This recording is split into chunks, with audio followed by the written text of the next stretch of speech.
4 months na ako dito sa Tuguegarao City. Kung saan nga ba ang mga tourist spot dito?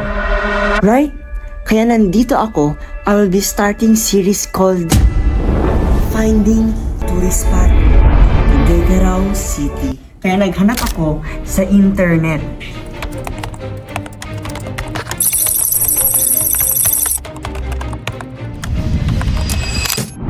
So yun, naglist ako ng mga 5 na pupuntahan natin with my team. Kaya samahan niyo po kami mag-explore dito sa Tuguegarao.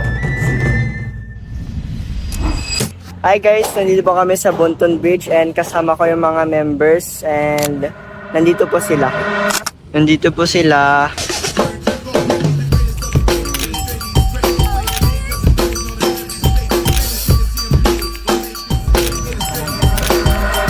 Built in 1969, Bonton Bridge stands as one of the longest river bridges in the Philippines.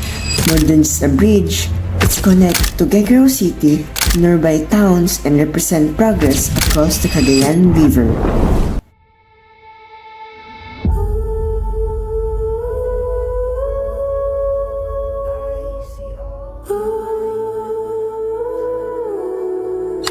Welcome to Horno!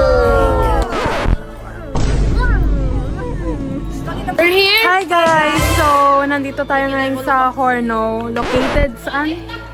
Bayan! So, dati daw ito, nung unang panahon, dati daw tong isang malaking oven.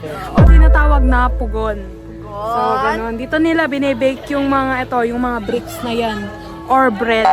Ito yung pinakamalaking oven noong panahon ng Espanyol. Yan.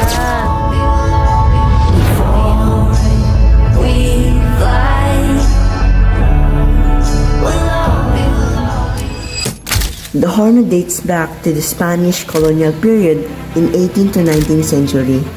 These old brick kilns, once they produced bricks, used to build churches in historic structures, making it the silent witness to Tuguegarao's early beginnings.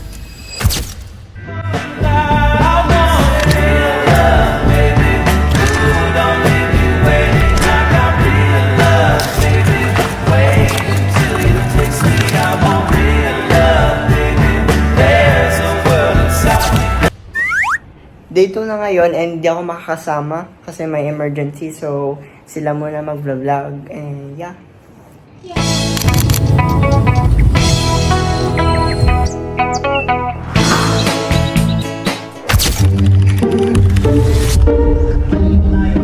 Hi guys! So, dito namin ngayon dito sa Tuguegarao and Iniinda na lang namin yung kasama namin, si Alalis and Elijah. So, wala kang city or... Dito na ano!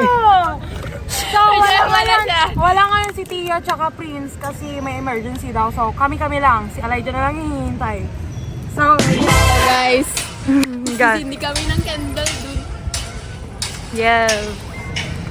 Harap na! So, tignan nyo naman ang ganda ng interior. Exterior.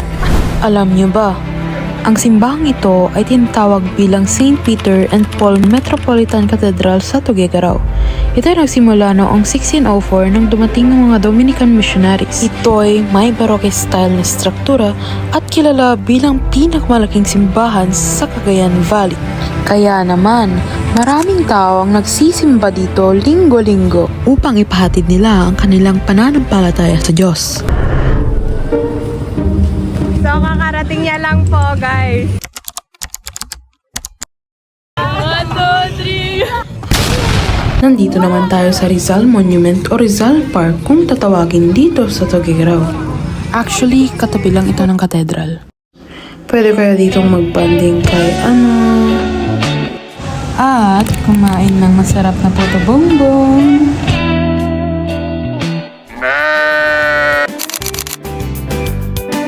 Ang museo sa Tuguegarao ay ang Cagayan Museum and Historical Research Center na katabi lang ng Rizal Park. Dito makikita at malalaman ang kasaysayan, sining at kultura ng rehiyon. Itinatag ang museo noong 1973 sa pangunguna ni yumaong Gobernador Teresa Javier Dupayan. Mula sa mga sinaunang gamit hanggang sa modernong sining. Isa itong magandang lugar para mas makilala at ma-appreciate ang kultura at kwento ng Cagayan.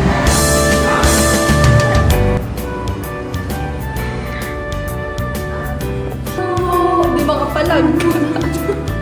Alalalay, alalalay, alalalay. So that's all for today. Bye! That's the end of our vlog. Sana may natutunan kayo dito sa vlog na to. Please subscribe to our Like, YouTube channel. Share to your friends. Eh?